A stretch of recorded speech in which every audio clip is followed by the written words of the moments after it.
starting today. They're really in tune. I don't know if it's 1A. I don't know. We're just whoever comes out on top will be the guy, and if we can get them somewhere else on the field, we'll do that. They're both talented. It's going to be quite the competition. Then you had James step in middle of last season. He really kind of took off. What are the expectations that you have for him now that he is the guy in the middle? Well, as anything, James, he's kind of thrown to the line. Literally, I think it was Penn State, and he had to learn, and he's still learning. He's still a young guy. Some things he fell into.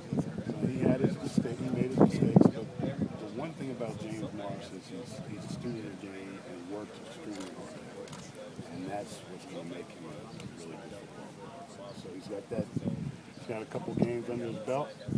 He's on a little season, but he's still fine-tuning some of the techniques. He'll be okay. And then getting Tyler back after the injury he suffered, just what does he mean to the defense? Because Coach Ferentz was talking earlier about how it was a situation where it was just because he was behind A.J. Eads, he didn't really get a chance to get out there sooner. Right. He could have played for us when A.J. was here. A.J. was A.J. But Tyler is talented. I mean, he runs as well, plays as well in space, big, strong, physical young man. He was having a really good year, great year, and kind of took the wind out of all of us, including Tyler, when he went down.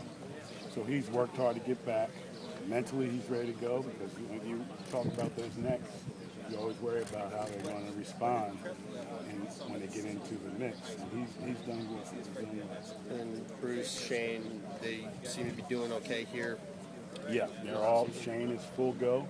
Bruce is full go. So we've got a nice little nucleus. And as I mentioned in the meeting today, we're going to put the best three on the field.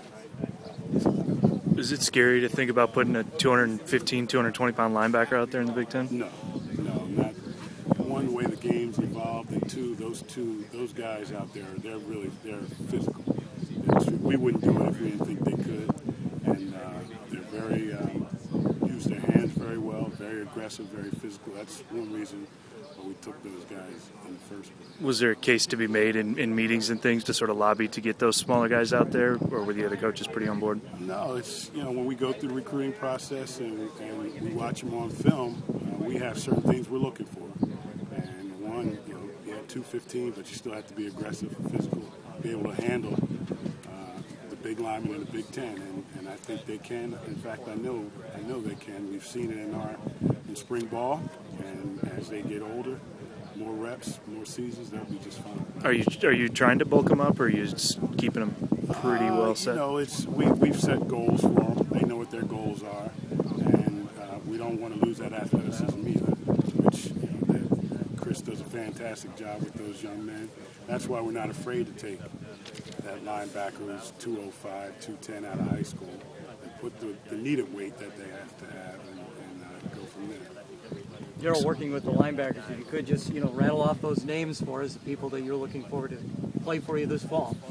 Well, it's depth chart wise right now. At our Leo, you have Tyler Nielsen. At Mike, you have James Morris, and at Will, you have Chris Kurtzen. Behind Chris, you have Anthony Hitchens. So that's going to be a battle throughout the camp. Bruce Davis behind James. Bruce has been around for a long time, knows the game. And then right now we have moved Shane DeBona out there to the Leo. Another good athlete, plays well in space, and that, as I mentioned earlier, the way the game's evolved. When our linebackers are in, they have to walk out in space. We have the athletes that can do it.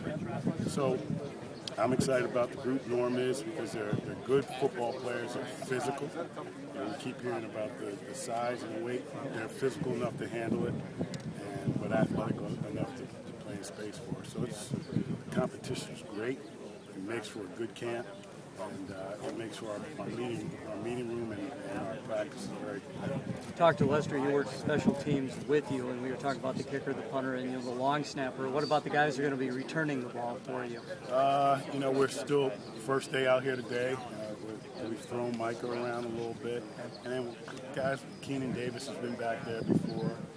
You've had Jordan Bernstein. So we've had a number of guys that have been back there in the past. And then we always work with our young guys to see if they're able to handle it. And if some of those young freshmen are able to step in any phase of the game, kicking game, we'll get them out. And finally, there is a difference between returning a punt and returning a kick. What do you look at for that individual? Well, it takes to feel a punt is difficult. Yeah. You got guys humming down, you're ready to take your head off one.